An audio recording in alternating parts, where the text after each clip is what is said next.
A few months ago, I had this idea to write a single short sentence review of each book that I read, so that at the end of the year I could look back on the books that I read. So that's what I did, and I decided I would document this by making this video.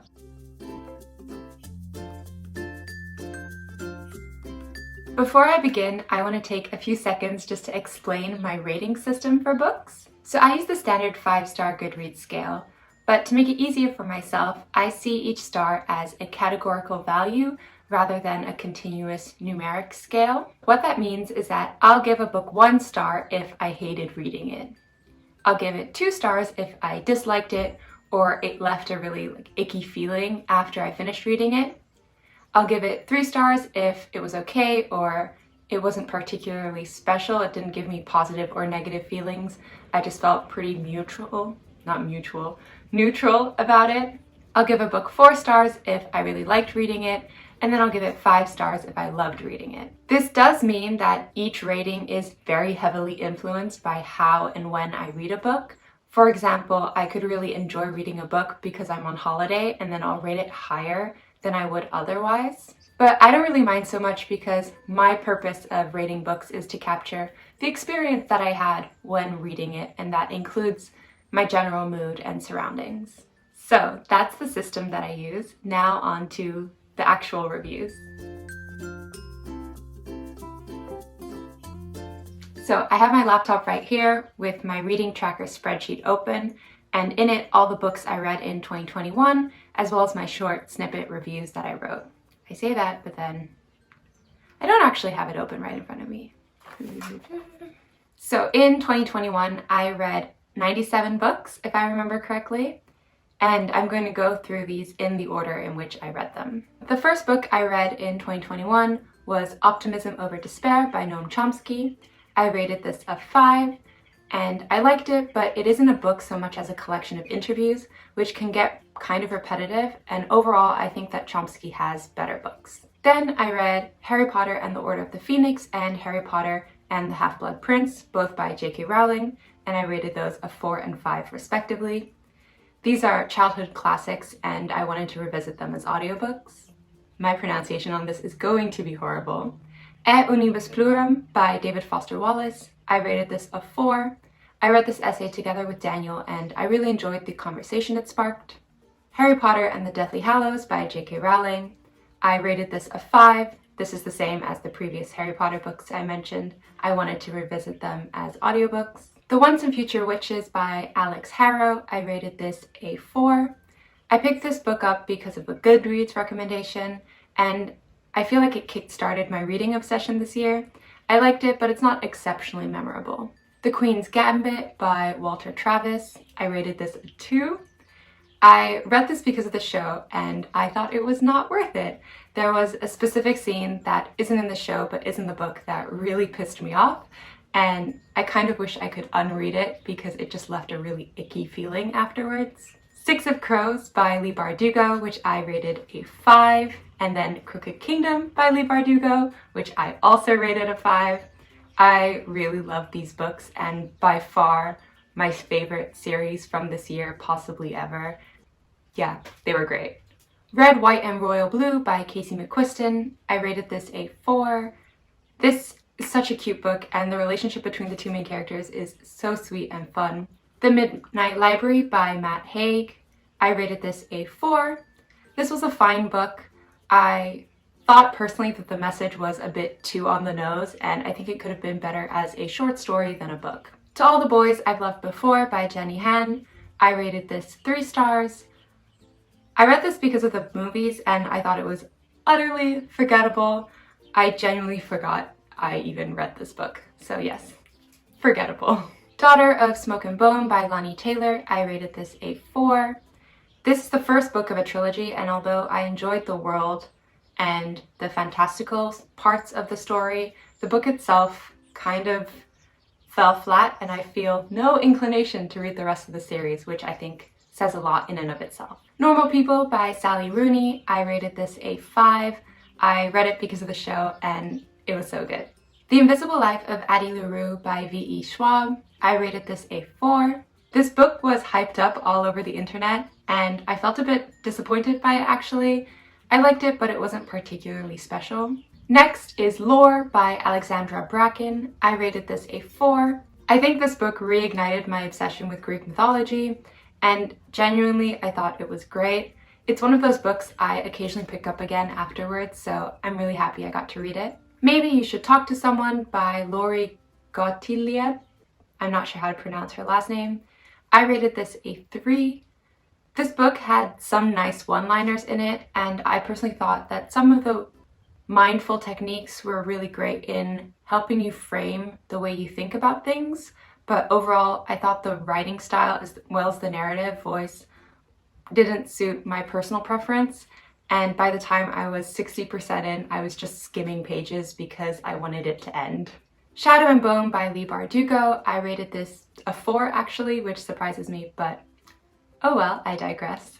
I read this in preparation of the TV show that came out in April, and in hindsight, I don't really think I needed to read it. I think I could have gained just as much value from the show if I just read the Wikipedia page. I also read Siege and Storm and Ruin and Rising, also both by Leigh Bardugo, the next 2 books in that trilogy, for the same reason, and my feelings towards them are the same. I rated them both a 3. The Amulet of Samarkand by Jonathan Stroud. I rated this a 3. I read this because Daniel recommended it to me as an audiobook. The story is fine, but it's very childish, and I'm clearly not the right demographic for the book, so I didn't really enjoy it. The 10,000 Doors of January by Alex E. Harrow. I rated this a 5. I really liked the magical story, and the characters and imagery of this book are also beautiful. Conversations with Friends by Sally Rooney. I rated this a 4. I liked it, but I didn't like it as much as I enjoyed Normal People. The Lightning Thief by Rick Riordan. I rated this a 4. This was also one of those instances where I really felt like revisiting a childhood classic, and I read it as an audiobook. Next, we have Legendborn by Tracy Dion, which I rated a 5. This is actually a really exciting book. At least I'm really excited about this book. The author was actually in my fraternity, and I was inspired to pick it up because she posted something in our Facebook group page, and I'm so happy I did because genuinely this is such a good book, and I'm very excited for the next one to come out this year.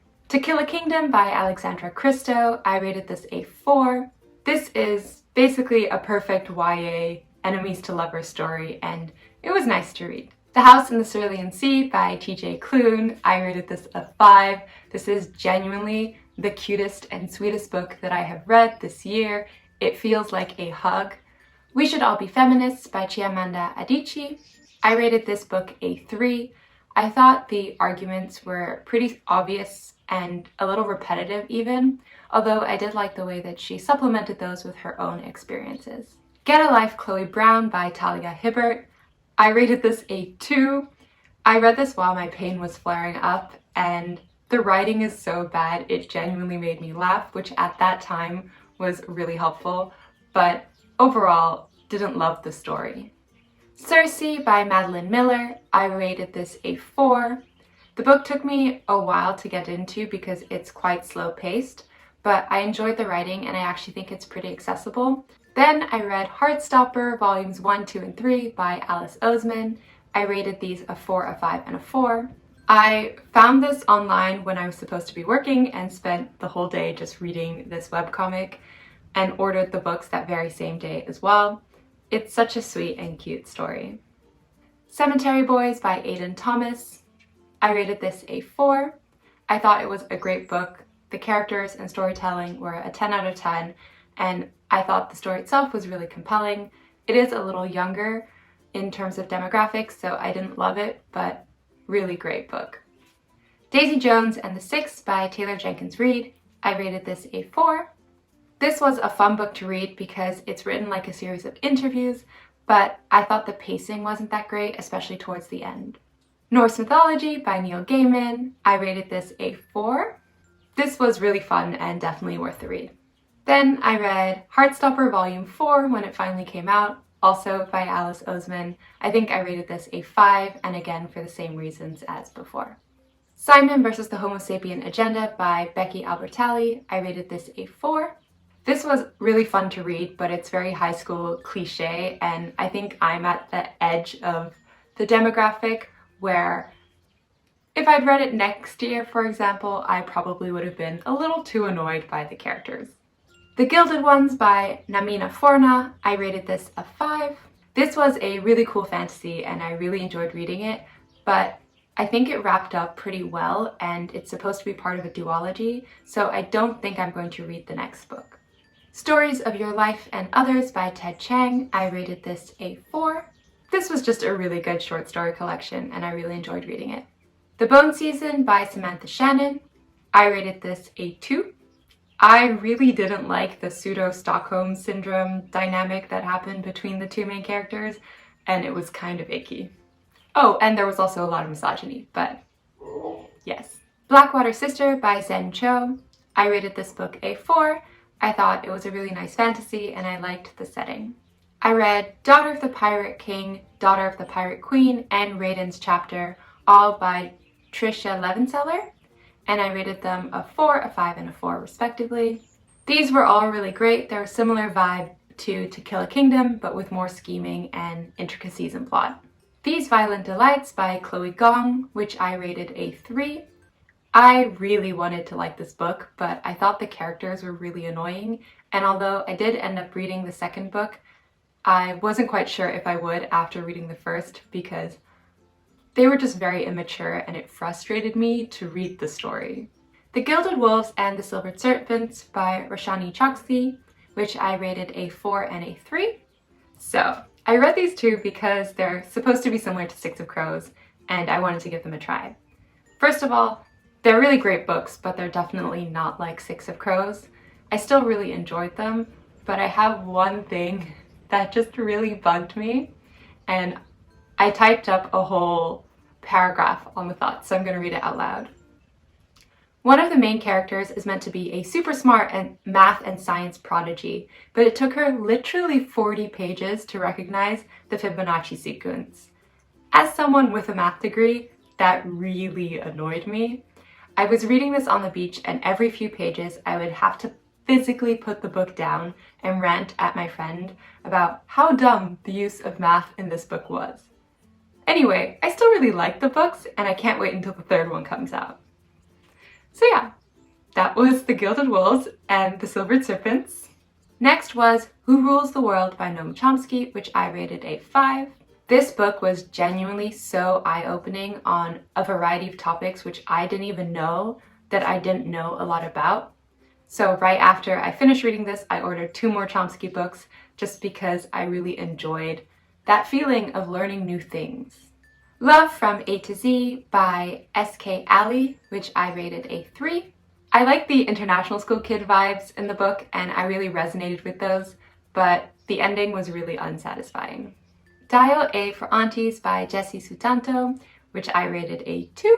This was a really poorly written, melodramatic book and I hated it. Well, no, I disliked it. I still read it and still enjoyed parts of it, but it was just so badly written and so melodramatic. The Memory Police by Yoko Ogawa, which I rated a 4. This was beautifully written and also made me feel very sad because with the pandemic, we're missing out on a lot of experiences, which we normally get to do, which is essentially the core of this book. Boyfriend Material by Alexis Hall, which I rated a 3. I was in the mood for a rom-com book. Was it that? Yes. Will I ever read it again? No. The Stationery Shop by Marjan Kamali, which I rated a 4. This is a beautiful book and it doesn't have the classic happy ever after ending, even though it is about a relationship between these two people who do fall in love with each other, and I thought that that was really real and nice to read. Winter's Orbit by Everina Maxwell, which I rated a 4. I really liked this book and my heart breaks every time I think about the main love interest. Like, I just want these characters to be real so I can give them a hug, and also so that I can go visit their home planets because they sound really cool. A Tale for the Time Being by Ruth Ozeki, which I rated a 5. It took me a really long time to pick up this book, but I'm so glad that I did because it's great. The Shadows Between Us by Trisha Levenseller. I rated this a 4. This is just a classic YA fantasy, and it's pretty good. A Touch of Darkness by Scarlett St. Clair, which I rated a 2. I thought that this was going to be a Hades and Persephone retelling, but it's actually a 50 Shades of Grey retelling, and I was not there for it. Lore Olympus, Volumes 1 and 2 by Rachel Smythe. I rated these a 4 each. I love this graphic novel series, and it's still in the process of being published, so I will regularly reread it while waiting for new episodes to come out. I think because of the format though, I don't have that same connection as I do with other books, and I'm waiting for the physical books to come out so that I can buy them and then feel more connected to them as books. Exhalation by Ted Chiang, which I rated a 4. This is the second collection of his of short stories that I read last year, and I liked it, but I like the other one more.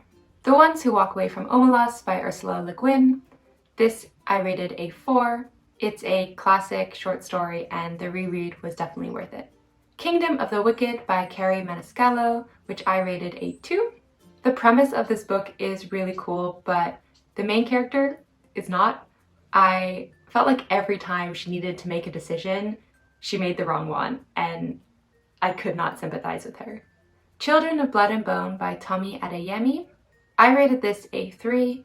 I started it on audiobook, and it took me a really long time to finish. It was cool, but people are saying it's the next Harry Potter, and I respectfully disagree. On Earth We're Briefly Gorgeous by Ocean Vuong, which I rated a 4.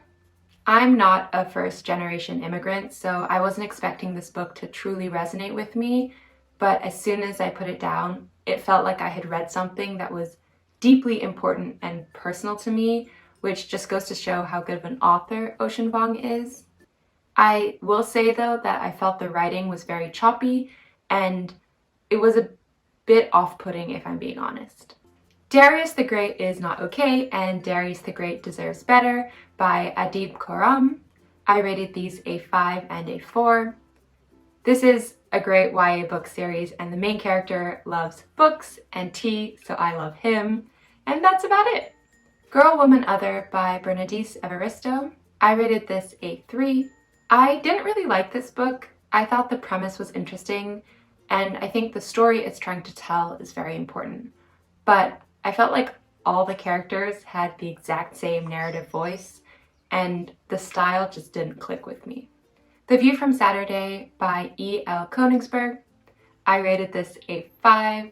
I was feeling a bit nostalgic and really wanted to reread this, so I did, and it was great. Honey and Issues Guide to Fake Dating. I rated this a 4. This was another book that I felt I was maybe a little too old for, but it is a really cute story. The Song of Achilles by Madeleine Miller. I rated this a 5. This was such a good book. I loved it so much. Sorcery of Thorns by Margaret Rogerson, which I rated a 3. This book fell very flat for me. The story and the characters and the world building were all just kind of meh. Pride and Prejudice by Jane Austen. I rated this a 4. I genuinely really liked this book, and I can see why it's a classic.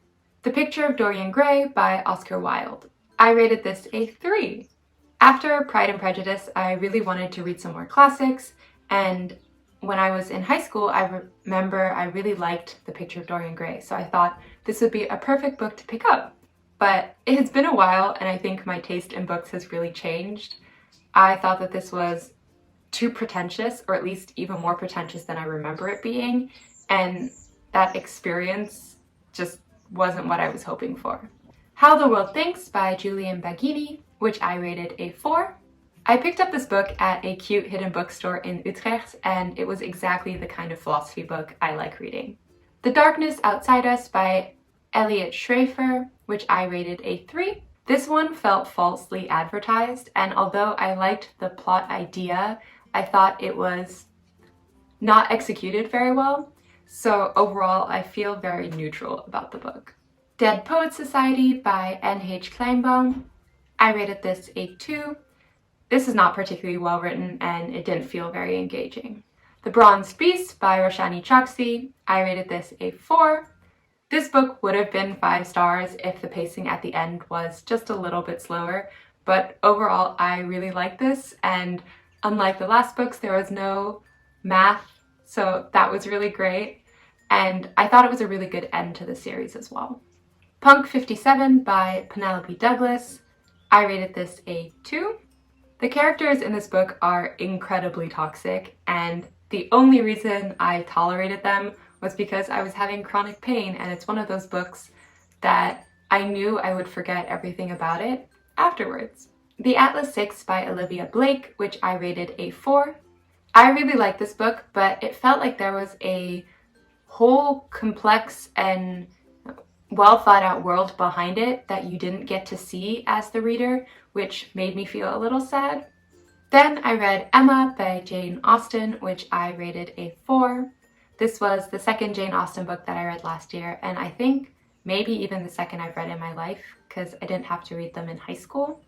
And again, I really enjoyed it, and I bought 2 other of her books afterwards, so I'm sure I'll read those this year. The Calculating Stars by Mary Robinette Kowal, I rated this book a 3. I liked the historical elements, but the book fell very flat for me. I thought the characters were too perfect, and it was very slow paced, so I wasn't very engaged either. Beach Read by Emily Henry, which I rated a 4. I picked this up because I really wanted a feel-good romance book, and that's exactly what it was. The Kiss Quotient by Helen Huang, which I rated a 2. This book made me realize that I don't actually like romance books, and I can only handle them in small doses because the characters normally frustrate me way too much and the endings don't leave me satisfied. On Palestine by Noam Chomsky, which I rated a 4. I learned a lot while reading this book, but towards the end it felt very repetitive. The Spanish Love Deception by Elena Armas, which I rated a 3. Even though I just recently realized that I didn't really like romance books, I was in a very romance mood, so I picked up a bunch of romance books, and this was the first. It was fine, but the enemies part of the book was very forced, and the main character was very dense, so I didn't really like it. Not Here to Be Liked by Michelle Quanch, which I rated a 2. This was another romance book that I didn't really like and didn't really do anything for me. The Love Hypothesis by Ali Hazelwood, which I rated a 4. This was another romance book that I picked up. If you suspend your disbelief, it's a really fun, quick read, and the most enjoyable of the romances that I read at that time. If Cats Disappeared from the World, which I rated a 3. This book wasn't as cozy as I thought it would be, and the sentimental reflections that it had felt very forced. So overall, I was actually a bit disappointed in the book, but I did enjoy parts of it.